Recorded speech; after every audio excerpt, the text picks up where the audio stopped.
Well, good afternoon, everyone. Cynthia Tomaine here with Interactive Brokers, and thank you for joining us this afternoon as we take a look at the agricultural market fundamentals and trading opportunities. Now, I'm very pleased to have Dan Gramza be presenting today's event, but before we get into the meat of the presentation, I'd also like to welcome Barbara Schmidt-Bailey with the CME Group. Barbara is going to give us a quick review of the products that Dan will be discussing today. So Barbara, if you could unmute your phone, I'm going to pass you the ball, and let's get started here today. Thanks for joining us, Barbara. Thanks, Cynthia, and thanks to everyone for joining us today. CME Group is very pleased to be co-sponsoring this event with Interactive Brokers and extend a welcome for you for today's presentation, Agricultural Market Fundamentals and Trading Opportunities with Dan Gramza. CME Group and Interactive Brokers have been working together to bring you educational webinars on futures and futures options for many years, and we encourage you to look in Interactive Brokers webinar archives for past events from 2012 and 2013, as well as to register for further monthly upcoming events. CME Group's agricultural markets offer risk management and trading opportunities and global benchmark products for grains and oilseeds, livestock, and dairy. Here you can see the products within our grain and oilseed complex: corn, wheat, soybeans, soy oil, soy meal, rough rice, and oats, and a selection of standard and mini-sized futures contracts, as well as quarterly, serial, and weekly options. You can find more information about these products at cmegroup.com/agriculture.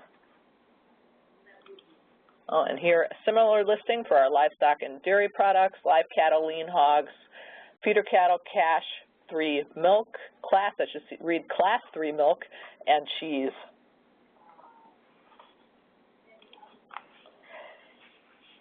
Recently, CME Group acquired the Kansas City Board of Trade. All CME and CBOT clearing member firms can now clear the Kansas City Board of Trade products through CME Clearing, which gives traders direct access to trade KCBT hard red winter wheat. Where corn and soybeans are standardized products with a global grade of grain, wheat is different in that it is a variety of grades with diverse uses and produced and delivered in different geographies. CBOT wheat is based on a soft red winter wheat, and the KCBT is a hard red winter wheat. Thus, there are some great synergies for trading both of these contracts now under the CME Group umbrella. The last thing I'll mention is that together with Interactive Brokers, CME Group has built a resource center for our products at www.interactivebrokers.com/CME. This is a great starting point for your day with news related to the futures markets, quotes, charts, and additional updates built specifically with the active trader in mind. Dan Gramza is president of Gramza Capital Management, Inc. and DMG Advisors, LLC. He is a trader, consultant to domestic and international clients, an advisor to hedge funds, and is a developer of ETF securities. Dan develops and presents worldwide public and private courses on a variety of trading-related topics. He has presented these courses to traders from over 36 exchanges, 350 institutions in 35 countries.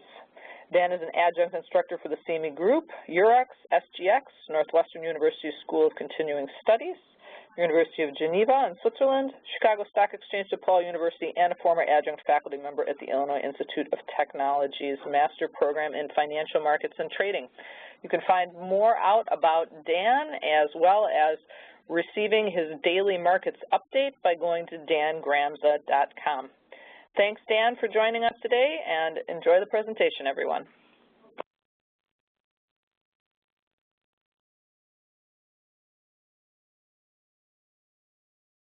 First, I do want to do a sound check because I was having a little problem here unmuting my phone. If you can hear me, would you please type in a Y?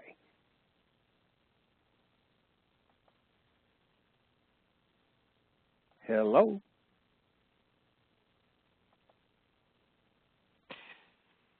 Are you able to see the chat panel, Dan? I am not. I see the chat panel, but nothing's there. Okay, it is coming in slowly, but we are able to hear you. You are able to hear me? Yes. So okay. If questions do come in, what I'm going to ask, we were having some technical difficulties a little bit earlier, so we will be taking a look at questions at the end of today's event. So I'll be monitoring, and I'll let you know, Dan, if there are any questions. Terrific. Thank you, Cynthia.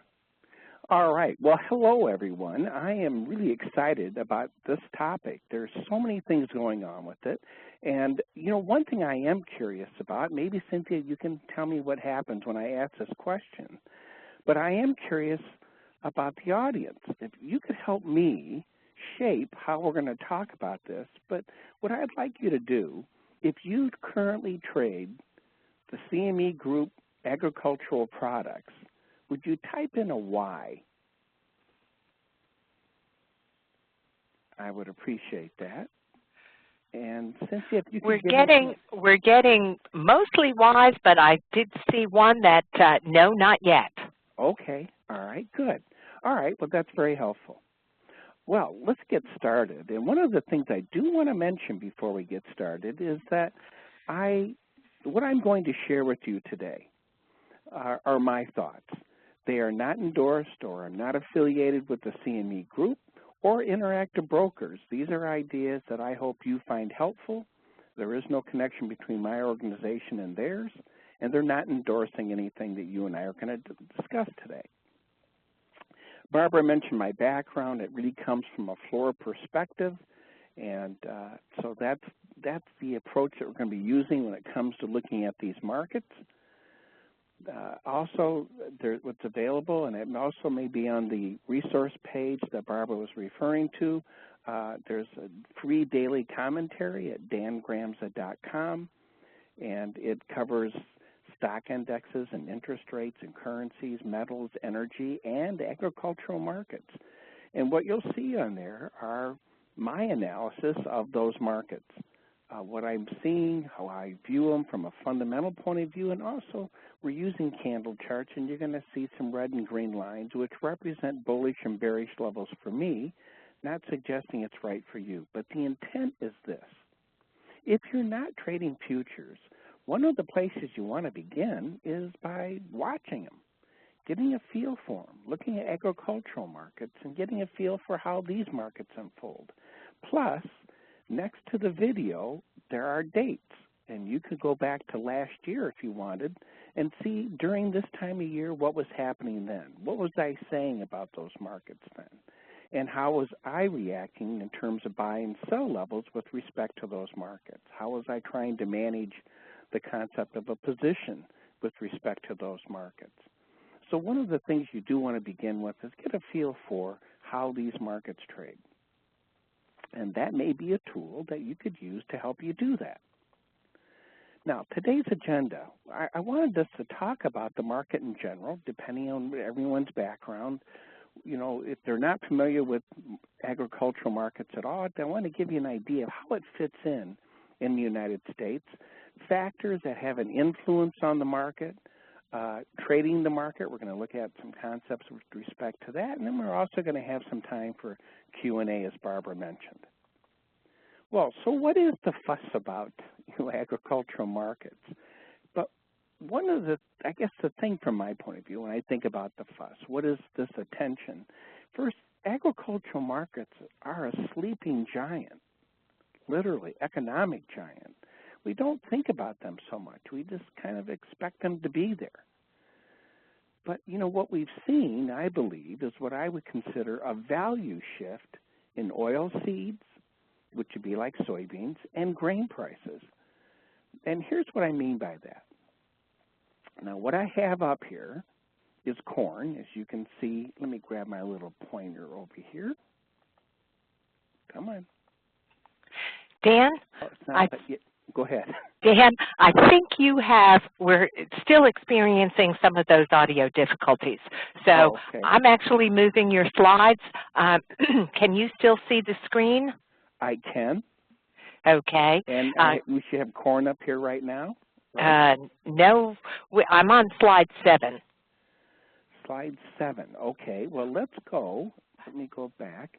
That I have slide. Oh, you know, I can move these slides. Oh, can you move the slide? Okay. Oh, you are back. Okay. Yeah. I'm going to pass you the ball then. Okay. Excellent. Thank you. You dropped off there for a moment. All right. Now you can take it away. Now you've got the ball. Righty. And the cursor. Okay. Oh, yes, I do.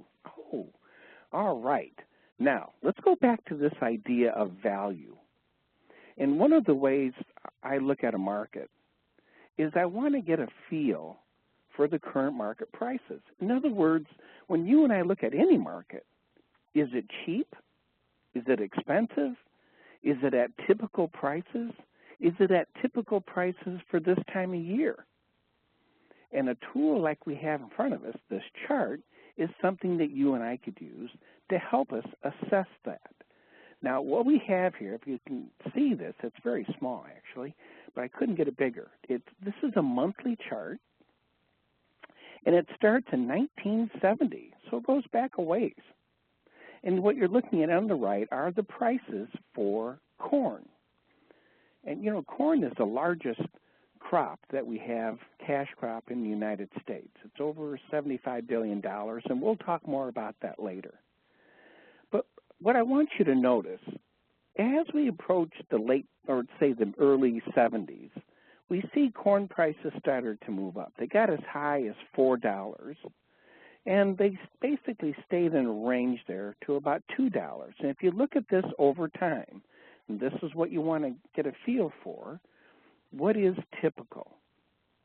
Where does corn spend most of its time? Because that's what we associate with value. If you look at this core right here, starting in 1985, we looked at $3 here on the upside, and we had about $2, a little bit below $2 over here. But actually, for many years, you know, starting in the mid-'80s, we basically stayed in that range. Now, we see in the 90s, this market shot up here to $5. And that was due to weather situations. Then it pulled back down, and sure enough, it comes right back to that level. Notice how that we continue to rotate back and forth between someplace around $2 to about $3. In other words, I would consider that value for this particular market. Once in a while, we'll hit an extreme, but typically, we're going to spend the majority of our time in that range. That would be the expectation. All right, let's see what happened.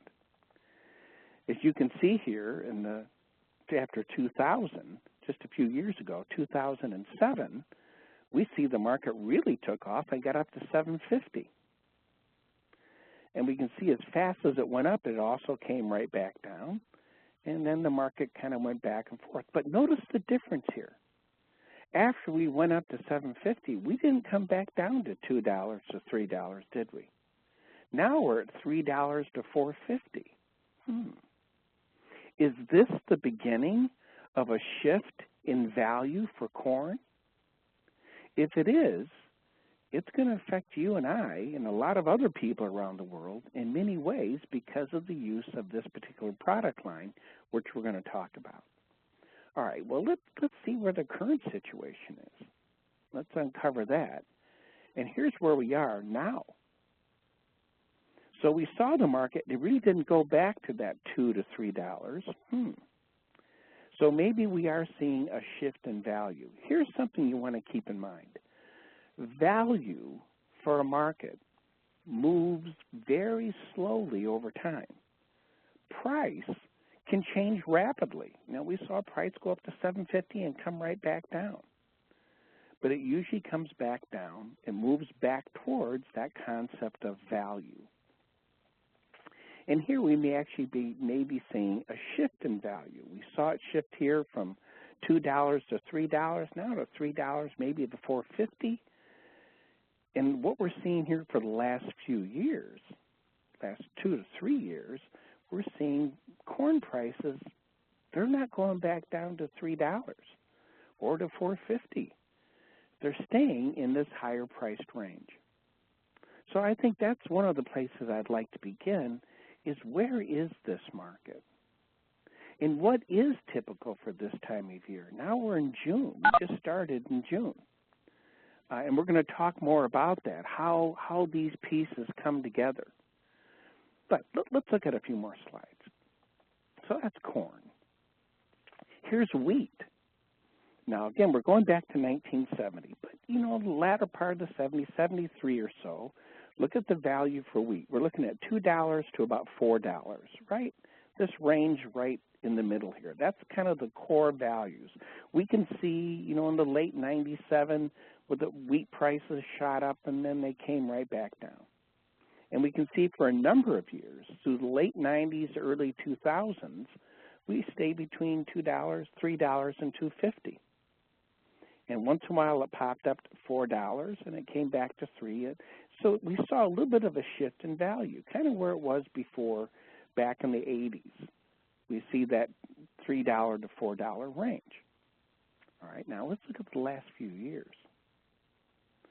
In this market right here, in 2007, see that peak? Remember, you and I saw that in the corn? Well, look at it here. Went up to $13 a bushel from $3. Holy Toledo, that's $10. Each full penny, if you trade the full-size contract, let me give you a little background here. If you traded this market, or if you traded soybeans or corn, they trade in 1/4 cent increments. So it would be $5 and 1/4 cent would be the next price above $5. Each one of those quarter cents is $12.50. 4 of those quarters equals 1 full penny. That equals $50. If we look at 10 cents, that equals $500. If we look at $1 move, that's $5,000. So when you look at this chart, to go from $3 to $4, that move right there, that's a $5,000 per contract move of the full-size contract. So this was a pretty significant move for that market, wasn't it?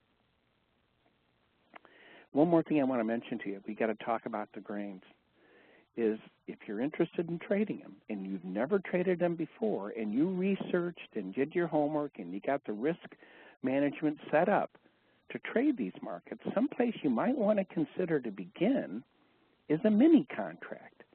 The CME group has created mini contracts which are 1/5 of the value.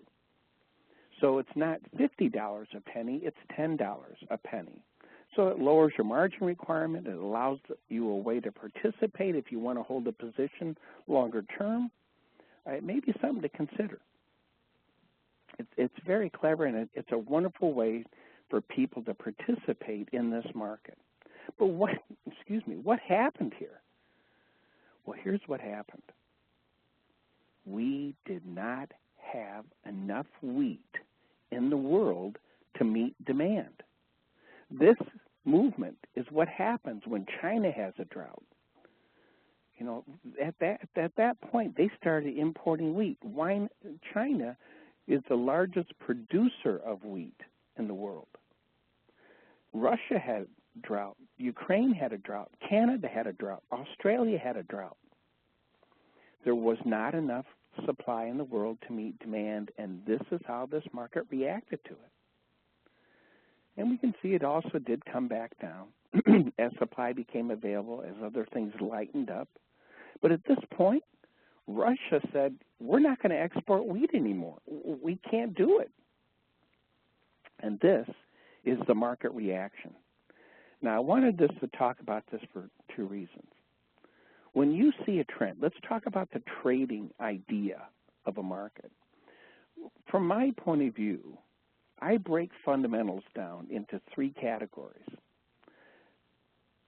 We have the anticipation fundamentals, we have shock fundamentals, and we have what I consider economic reality fundamentals. All right, now what are the differences? Anticipation fundamental, that would be where the Weather Service says, you know something, we could have a drought. If we were talking about soybeans, if they said in July that in August we're going to have a drought, that's critical because in August, soybeans have to get enough moisture to get the right number of flowers out there, but it tells us something about yield. And if there's a drought condition, yields are going to go down. Soybean prices, boom, take off. Now, are soybean prices higher because there's no soybeans? No. It's an anticipation move. They moved higher because they're anticipating we're not going to get the rain, we're not going to have the yield, therefore supplies are tight and prices move up. When you and I have that market condition, I believe, we want a relatively tight stop because that market in August, if we have rain, that market will probably come down faster than it did going up, won't it? Because the excuse is taken out of the market. Shock fundamentals are when no one anticipates something happen. You know, someone is shot in some country or some other incident occurs or an act of terrorism that, you know, we don't anticipate those kind of events. Markets react certain ways, and there's certain behavioral characteristics that you look for in those type of events that are fairly consistent, actually. Then the third one I said is economic reality. Well, that's this move in wheat. We did not have enough. Now, if you and I are participating in a market that shows us economic reality like wheat, when people say we don't have enough, I want to give that market a lot of room. I don't want a tight stop because I want to participate as this market continues to move. Chances are we're going to get to potentially extreme levels. In this case, it happened to be $13 a bushel. Now, let's move on and let's take a look at what happened. Where are we now? Well, we're not at those extreme levels. We don't have that kind of shortage that we had before. But again, notice the market did not come back towards value, $4 to $3. We're now $4.50, you know, we're at $9, right? We backed off, we're at $7. So we're seeing a different behavior in this market as well. And what does this mean long term? Well, let's take a look at another market, soybeans. And again, this is starting in 1970. We're looking at the mid-70s or the 1973 or so. We see soybeans shot up to $13 a bushel right there. See 13? Whoa. And again, the same thing. Every dollar is $5,000 a contract. So this really popped up. And that's weather. When you see those spikes like you see here, those are caused because of weather and growing conditions for this particular product. Most of the time, if we look at this, again, think about the concept of value. Where do we spend a lot of time? Well, between $7 and let's say $4, $5, about a $2 range. Like we've seen in the other markets, it's usually about a $2 range, and in this market, it's around that same area. And again, we can see in the latter part of 2003, 2004, we had another spike up there towards that $11. You know, soybean traders on the floor, you'll hear things like beans in the teens, you know, because they're expecting it to go to double digit. And you can see in a few times, there's 3-4 times since 1970 that we've gotten double-digit prices for beans. And then it comes right back down. Now, this is a little different because it did come back down towards that value range. Well, let's check out what happened later. All right, well, here's just a few years ago, we also pushed back up to $16 a bushel. Holy Toledo. That's the highest price you and I have seen in this whole chart. And did it come back down towards value? No, it didn't. It's between $8 and $12 a bushel. Whoa. What about now? Now we got up as high as $18, almost $18 a bushel, and we're trading between $14 and $15 a bushel now. So if you think where are these grain prices, or this would be classified as an oil seed, because basically if you're not familiar with soybeans, what we do with that is we It's harvested, it's smashed, we get oil out of it, and we get soybean meal. Those are the two main products. And soybean oil is used in everything from cosmetics to food additives to mayonnaise, for example. So we use it in a broad spectrum of product lines. But look at these higher costs. Again, longer term, what does that mean to us? And why are we seeing this shift in value? What does it mean to you and I as a trader? What does it mean to you and I as a farmer? Which crop do we plant? Well, let's move on. We're going to talk about that. Let's talk about production. And again, I wanted you to get a feel for where are these things produced. We hear about corn, but where do they grow this stuff? Corn is the biggest crop, as you and I talked about. It's over $75 billion. Soybeans is number 2 at $35.8 billion, and wheat is in the 4th place at about $15 billion. That gives you an idea of the value of these different crops. Abe, you mentioned here about the Arab embargo in 1973. Excuse me, that had a tremendous impact there, Abe, and you're correct. That would have had an impact definitely on that pricing that we saw there. So good point. And also, I see a question here regarding, are prices inflation adjusted? And the answer is no, they are not. That's a very good point. So these are just general statements that I'm making with regard to these products. Hey, by the way, who do you think, since I can now see the chat box, who do you think is number 3? I showed you corn, soybeans, and wheat.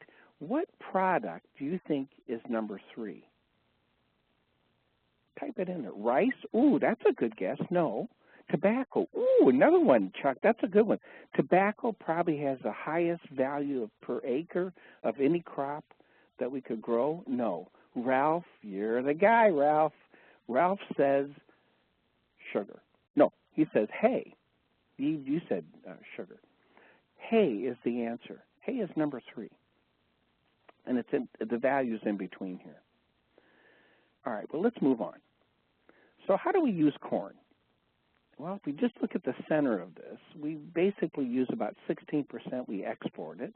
We use food, seed, and industrial production, alcohol for our gasoline, methanol for that. And we also use it for feed. So about 42% of what we grow, we use it for beef production, pork, poultry, milk. The most of it goes for these 3 categories, beef, pork, and poultry. So a lot of the corn we grow, we use it for animal feed. And a little more than about 42% of what we have here we use for high fructose corn syrup, and we can see these other product lines. All right, so I wanted to give you a general feel for what that relationship is. Also, these are, again, general numbers. This chart can change over time. But I wanted to give you an idea where they produce a lot of corn. And if you look in Illinois, where I live, there are a lot of corn being produced here, in Iowa, Nebraska, lower part of Minnesota. And also, I want you to look in this map. Now, see this, I hope you can see it. There's a light area. See that kind of a yellowish area? Well, corn, they're growing corn all the way across the country. We see corn being grown. Heavy concentrations in the areas that we talked about, the midwestern part of the United States. But it's also a crop that we have a broad reach when it comes to its growing areas. And I want you to notice that, because we're going to compare it to other products as well. Let's take a look at those. But before we do that, let's talk about production. United States, we produce more as far as any other country. China is right there, up there. And the EU also, if you look at all the countries in the EU, Brazil, Ukraine, Argentina, India, Mexico, South Africa, Canada. I wanted to give you an idea of where does corn come from. Let's move on, though. And as far as corn imports, oh, hey, this is another question for you. What country imports more corn than any other country? What do you think? Oh, what is the, Shane, you just asked, what is the ticker for hay? I don't know. The hay is not traded, and as far as a cash price for hay, you might be able to find that on Bloomberg or Reuters. I don't know what the ticker would be for that. Eves, Dan, I'm never good at these games. Well, Eves, here's your chance. What country imports more corn than any other country? India. No, Eves, no, that's not it. That's a good guess, though. I think that would be a very logical guess. Anybody else? Egypt. Oh, we're going to come back to Egypt in just a minute. Russia? No. China? No. Those are good ones. U.S.? No. No, not U.S. A lot of Chinas. India. Egypt. Remember Egypt, by the way. Okay, let me show you. Japan. Our friends in Japan. Largest importer of corn. Okay. Let's talk about wheat. And this is winter wheat that I'm showing here. And we can see, again, if you look at the countries, the states that grow wheat, we got Arkansas in there, and we've got Nebraska has some of it, right? And we have Montana grows a lot of that winter wheat product. But again, I want you to look at the light yellow. Look at that light color. And you can see wheat is grown pretty much across our country. There's quite a big growing area for wheat, similar to what you and I saw for corn, isn't it? All right. Now, in terms of wheat production, if you look at the EU altogether, they produce, most of the amount of wheat. China, again, as one country, produces a tremendous amount of wheat. India, Russia, United States, number 5. These numbers, by the way, these rankings are going to change year by year depending on, what country produces the most. Okay, import. What country do you think imports the most wheat in the world?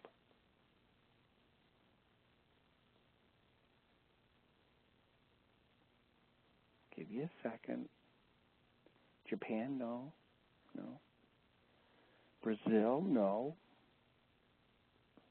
India again, that's another good guess. What country imports the most wheat in the world? They eat a lot of bread. In fact, they eat it every day. It really is an important commodity. We heard about this country recently over the last few years, and actually bread is one of the things that was discussed. France, they do eat a lot of bread, and boy, is it good. Egypt, you got it, right there. Sylvian, you got it. Egypt, they import the most wheat. All right, let's move on. We talked before about rice. You can see a light yellow areas here for rice. It's grown in a few different areas. But again, if we look down, here's Missouri's got a little bit, Arkansas's got some, Louisiana, Texas. Right? Now, here's something I want you to keep in mind. When it comes to growing these grains, if we start from the north and work our way south, if you're in the northern latitudes, you're looking at corn getting in the ground by a certain time. We have a growing season. And if we get the corn in the ground when the ground's wet, if we can get the equipment out, if it's wet, it means the root systems do not go very deep, which also means that if we have a very hot August, that our yields are probably going to go down on that type of product, but because it doesn't have a deep root system.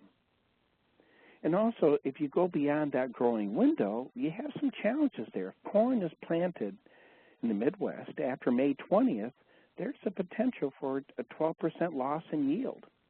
And if corn is planted after May 31st, there's a 20% potential loss in yield. So there are some definitely, and if you plant your product late, not necessarily because it's too wet, but if you plant it late, then that means it's also going to be flowering. It's going to be maturing in a hot time of the year where we could also have a reduction in yield if you look at the pollination stage for that particular product line. So those are challenges. And as we go down, if we can't get the corn in, well, then maybe be shifting to some soybeans.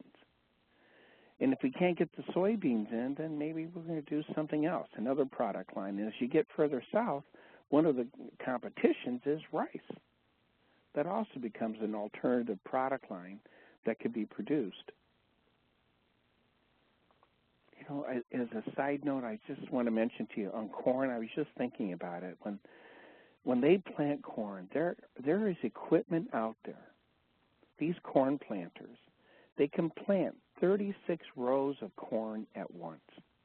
They cost about $250,000.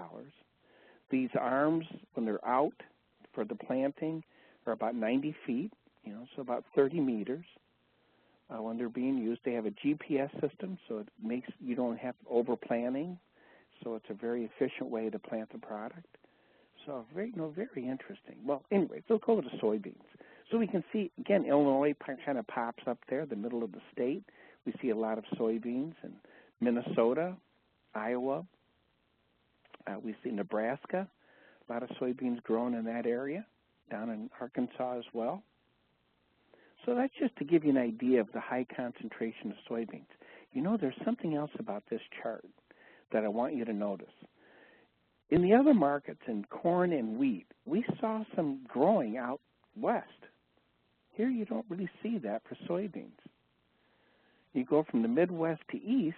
On the East Coast, we see some soybeans, right?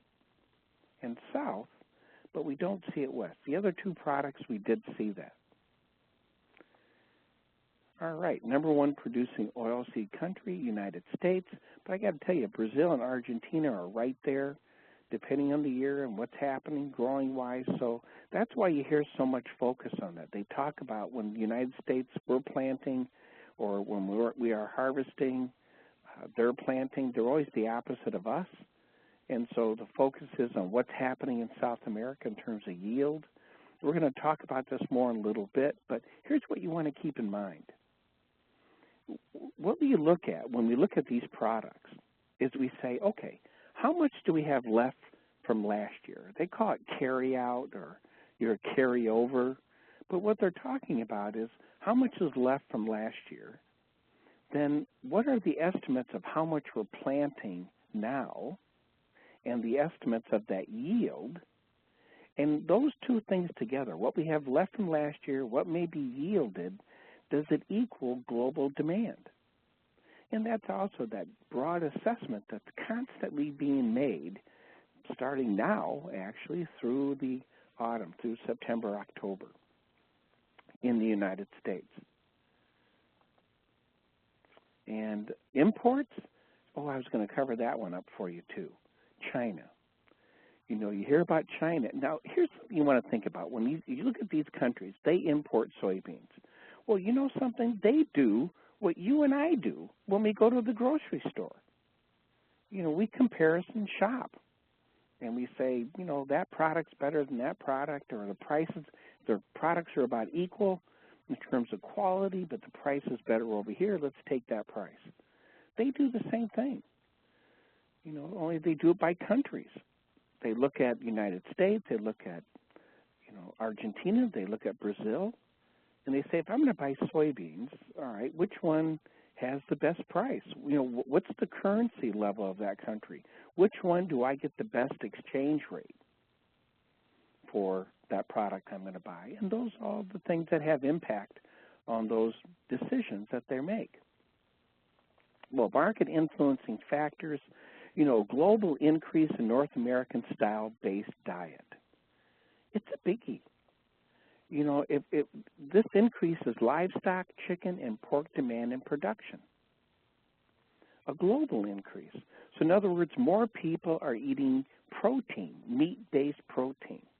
And the result is livestock herds and everything else goes up, and so does the feed for those product lines. You know something interesting, too? Remember when Barbara was talking about the product mix at the CME group, and they had all these agricultural products that she listed out there, including meats? Those products are there because the people in those industries need to handle this risk of price fluctuation. And one of the ways they can do it, if you're a livestock operator and you're not concerned about the cost of corn, you're going to have some problems. And if you're not hedging it out, you're going to have some problems. I last year did a program with a company that's one of the world's largest livestock operators. They process 4.5 million chickens a day.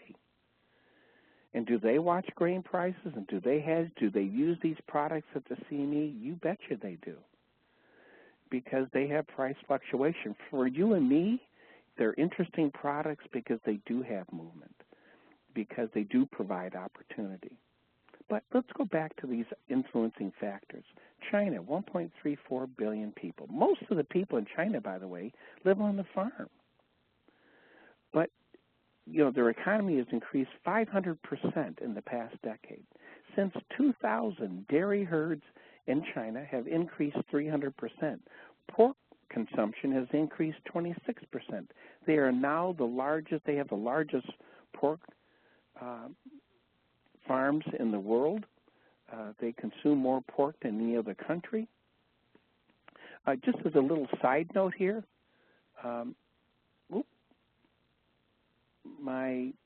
Cynthia, can you still hear me okay? I just had something pop up here. We can hear you, and I'm moving your slides. Oh, okay. The tricky bit with this one is going to be I can't see those slides.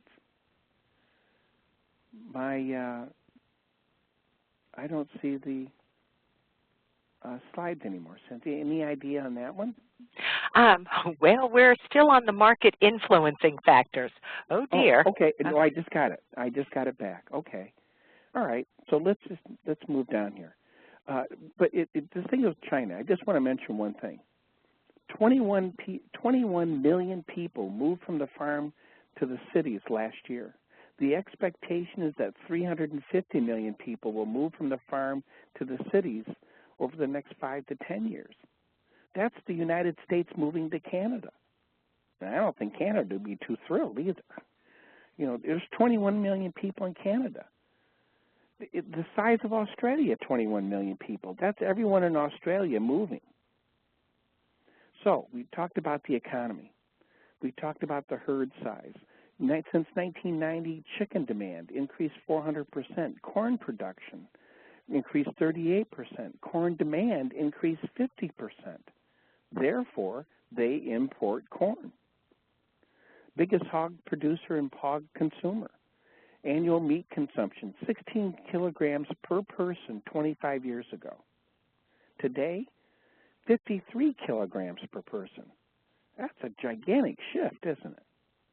3 to 7 pounds of grain protein for 1 pound of meat protein.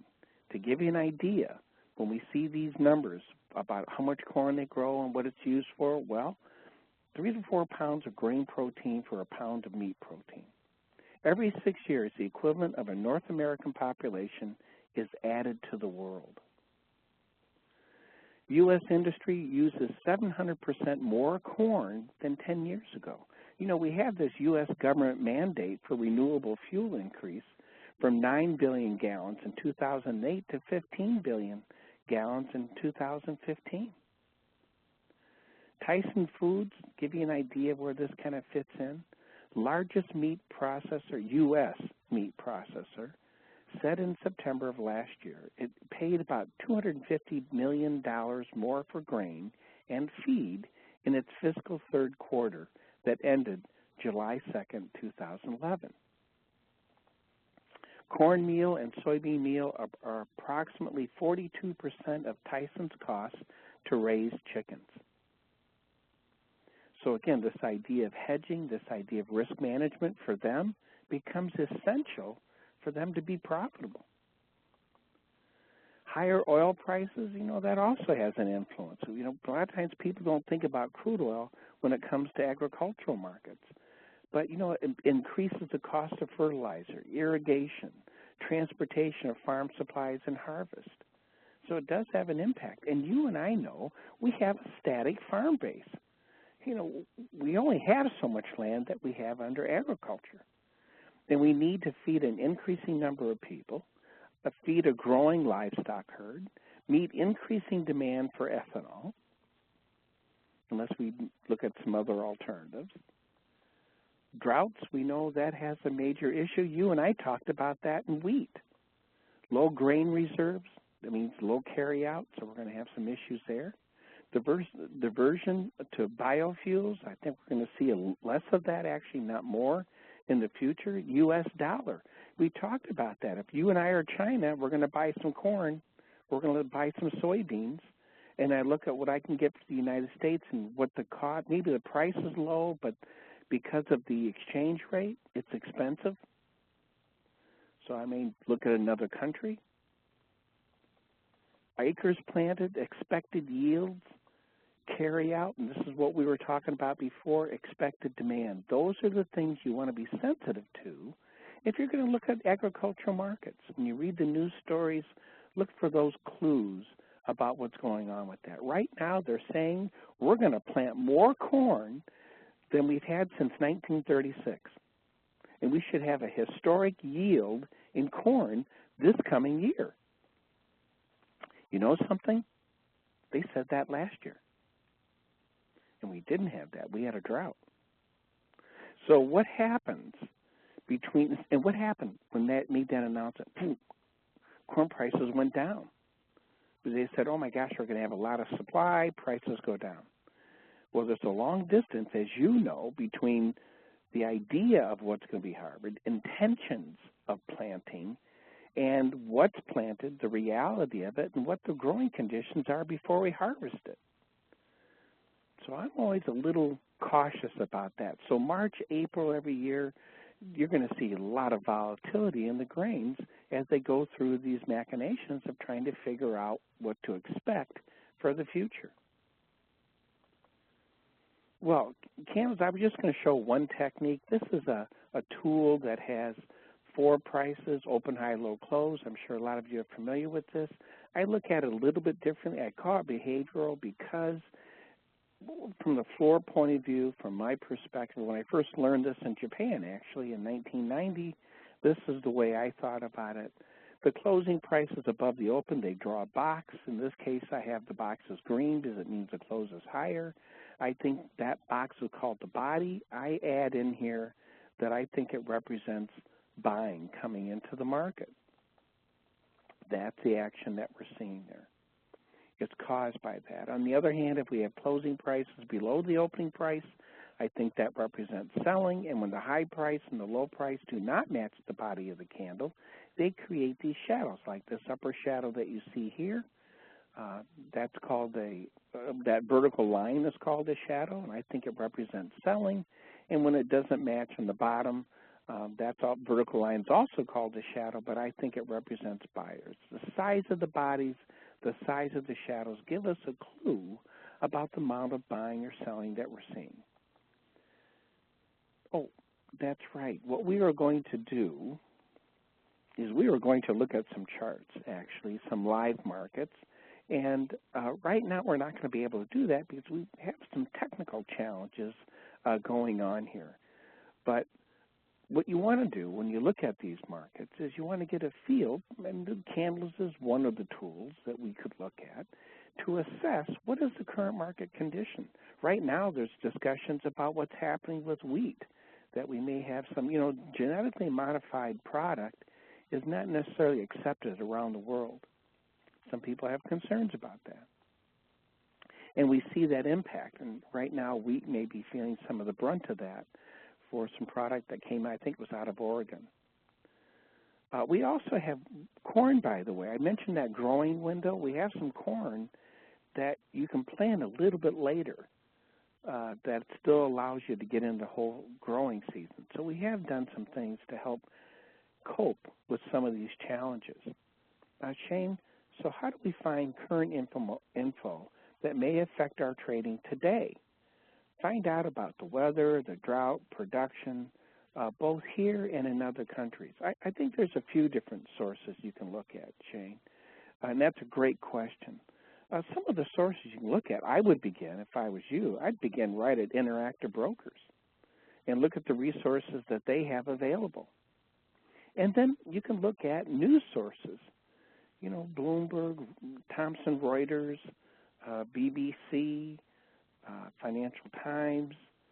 There's a variety of sources of information. The USDA, you can see some of their reports and some of their projections to give you an idea of what's forming opinions. You know, because what we're looking at, when you and I look at a chart, it's the collective beliefs of everyone who comes to that market. So, Shane, I think I would look at those kind of resources to help you gather a feel for where are things right now. But I want to mention something to you, Shane, that I think is really important. I just saw this pop up here about the branch of the United Nations. Oh, that's a great one. You know, actually, Shane, in terms of the CME, I forgot about them. I can't believe I did that. CME Group has a tremendous amount of information on commentary, market insights. They're definitely a place to check. They do. They provide a lot of information. You definitely want to check into that. But what I also wanted to mention to you, for me personally, again, this is just for me, but I'll tell you how I look at that. Do I want to know about fundamentals? You betcha. Because fundamentals drive opinions. Fundamentals create beliefs. And that's what these charts show us. It shows us these beliefs. But I do not trade the fundamentals. I trade price. If the corn goes from 140 bushels per acre to 158 bushels per acre, that's the idea. That idea does not put money in my pocket. Price does. So the final filter for me is how price absorbs that information. So that's what I would think about. Oh, Cynthia, do you think we could try some charts? I'm game if you are. Sure. Especially, okay. Sure. Well, what I'm going to do then, Dan, is actually I've pulled up a few charts in the background, so Okay. I'm going to grab the ball back from you and let's take a look at some of the charts. Now, what I'm going to do, everyone, just so that you're aware, I'm going to share my desktop, and you're going to see that your screen will blank momentarily, and then you should see my version of TWS and our chart populate on the screen. Takes an extra moment here, and it should there. So I think everyone should see. Are you seeing it, Dan? I am. Oh, excellent.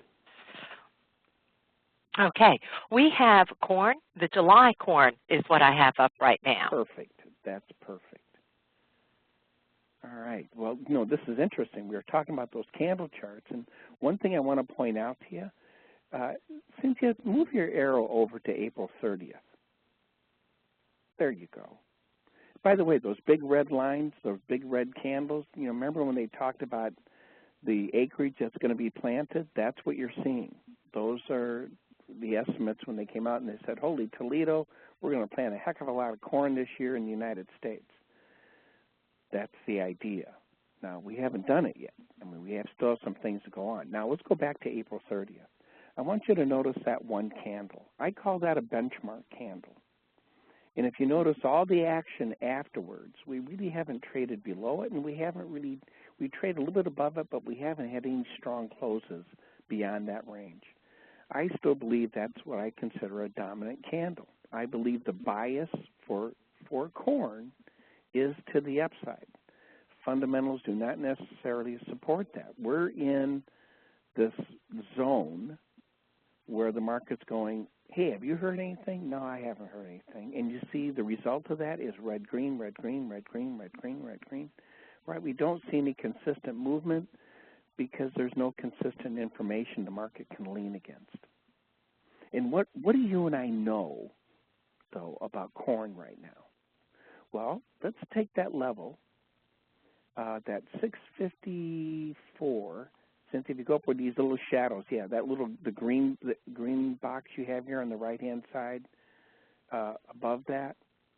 There you go. That if you look across there, you see nothing but shadows, white lines on the top. So they're selling when we get up to that price level. And chances are some people are locking in hedges. And we also know what we've seen so far. If you look at the white lines on the bottom, they're also buying the break. We're seeing little lines down there which tell us that they're trying to buy the market. Right now, what about today? It's a very neutral position. I mean, the market rallied, they sold it. Typical behavior. I mean, it's acting normal in terms of how it's acted over the last few months. Or not few months, last month, I would say. So I think the corn market right now is in a very neutral stance. My bias longer term is for a move to the upside. A very interesting chart. Do you want to try a different market? Shall we do that? Do you want to look at, you got beans? Oh, I see you got wheat right there. Do you want to look at wheat? Let's go ahead. I'll lock this on top. Here we have the wheat. Okay, terrific. So we have a daily chart of the week. We have 3 months worth up here. And the candle I find interesting, again, here it goes back to yield, big moves to the downside. But move over to the right here, Cynthia. Around May 24th, I guess it is, that big green candle. There you go, that guy right there. That'd be my benchmark candle. Notice the action afterwards. Look at the white lines on the bottom. What do those white lines tell us? It tells us those shadows to me, and this is, by the way, if you're not familiar with candles, what I'm talking about here is my interpretation. This is not a standard way of approaching this, but it's how I think when I think about how this would look on the floor, and they are buying to break. Those white lines tell us that when wheat gets down there, somebody is buying it to create those shadows. So we know they're buying as it comes down. And again, I think the bias because of the benchmark candle is for a move to the upside. Today we're seeing a little bit of that kind of movement. So what would you and I look for as challenges? What is this trade, if we were long, what does it have to overcome to work? Well, the things I'd start looking at, the shadow from yesterday, the shadows back previously, if you go back to about May 14th, you know, we see those shadows right there. Those are all, and that red and green line before, that red and green candle before that, there you go, those two. I call those equal and opposite. That's the same as a shadow. So we see rejection. The wheat has a tough road ahead. But my bias for this market is still for a move to the upside.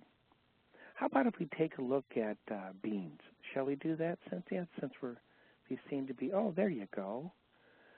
Wow, beans is a different story. Now, what's going on with beans? Why do we see beans moving in this trend where corn's been struggling, wheat's been struggling? Who's out there buying these beans to cause this? And it's China, primarily. And what we're seeing is that consumption. We also see, look at those white lines on the top.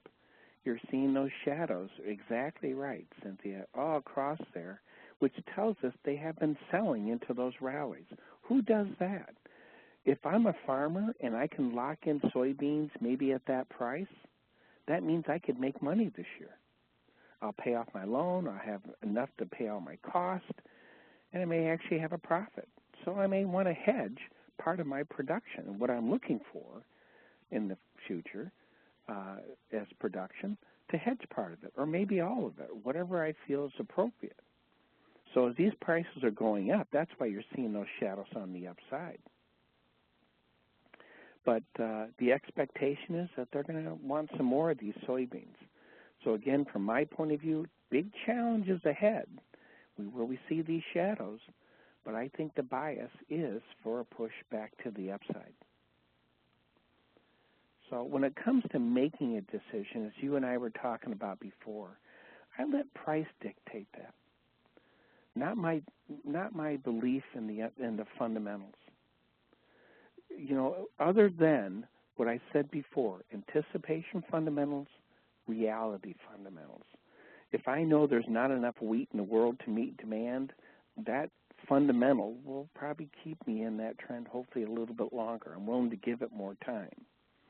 On the other hand, if it's based upon an event meaning, let's say, rain in a certain period of time, well, then I want a little bit tighter stop. All that comes into that decision process, but the bottom line, price makes me money, and it also loses me money. So I want to pay attention to that. That's the final determining factor. I'm saying this to you for one other reason. In 1993, soybeans, if you remember that chart, shot up. I had the good fortune of being long soybeans. And the Mississippi overflowed its riverbank. Some of you may remember that. The Illinois River did too. Thousands of acres were flooded. I happened to be down in that area. I saw this with my own eyes. My gosh, it was terrible. Big, looked like lakes, just as far as you could see. This farmland was flooded. Well, I became very bullish on beans. And as it put in its high, I was getting out. I got out the first half and then another half. And as soybeans started to come down, I was looking for places to buy it again because I thought, my gosh, I saw this. So did I ever sell it? No. But I kept trying to buy it, maybe make a couple pennies and then back off again and maybe make a couple more pennies. Did I ever get that trend again? No. Soybeans came down to about where it was at the beginning of the year. The market is always right. And in fact, what I thought was so terrible, and it was for a lot of people, it only damaged about 10% of our product. The rest of the crop in other parts of the country had the ideal growing conditions. So while I was so bullish because of my opinion, I really didn't take advantage of those down moves, which were clean. They would have been easy trade, not easy, but they would have been trade that were very possible. But I didn't take advantage of that because of my bias. So I'm very sensitive when I hear myself thinking through what I expect for a market. So I just wanted to share that with you. And I know we've gone over here. Cynthia, are there any questions that I should be, or is there anything else you want to look at while we're there? Oh, I just took us back because there are some questions coming in. So I thought I would take us back so that you can see those questions. Shane, you mentioned here about, thank you, Cynthia, about significant dates to watch for inventory reports.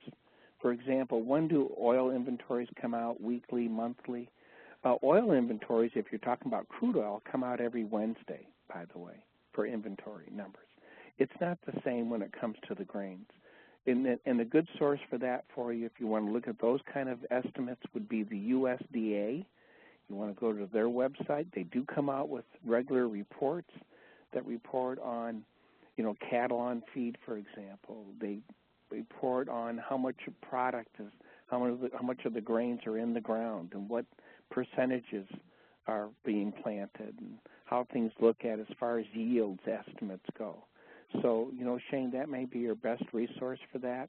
You don't have the type of thing like you have in the crude oil market, though it's a little bit different. Let's see, here's another one. Does volume traded give you relevant information about entry and exit levels? I would say this about those. The maps are from the USDA, by the way, Shane. Theory, you had do volume. Oh, yeah. Volume is another tool we could add in here. What does volume really represent to us? It represents market acceptance. And so if we see prices going up but volumes going down, that's not a very strong trend because they're not accepting these higher prices. On the other hand, if prices are moving up and volume is exploding, going up as well, it tells us that people are doing business at these higher prices. They like that market. That's a strong trend. And it would be the same as true also in a down move. So, yes, they can add another filter. They can add another piece of information that you and I could use as a reference. I think, is that it? Okay, well, Dan, while we're, I'd also like to invite any additional questions at this point, but I do have a piece of business, so continue to write in the chat panel if you do have a question for Dan. But IB's management has asked that in each of these webinars that I can get some feedback from each one of you. So notice I've just opened up a polling panel on the screen, and there are 3 short questions there, so, and 2 are multiple choice. So we try and keep this easy. Please make your selections and then use that submit button down in the lower right-hand corner of the screen. Now also you'll notice number 2 has an input field where you can type any comments or suggestions, perhaps something else that you'd like to see covered in these webinars, and put that there. But save your questions for the chat panel because we won't see the chat until you until I actually review this, or that question, I should say the poll, until I review with management each Monday. So make your selections. Please click that submit button. Poll's going to end. Okay, excellent. Thanks, everyone. Poll did end, and I do appreciate that feedback. Now, Dan is still available for questions. If you have any additional ones, you can close down the polling panel simply using the X that's included in that panel title bar and enter any additional questions that you have at this point into that chat panel.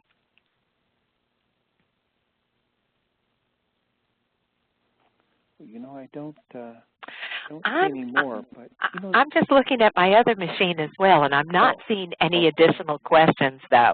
So I want to thank everyone, and especially I want to thank the CME group for making today's event possible. It's their dedication to training traders, or to education and keeping traders trained that has made today's event possible.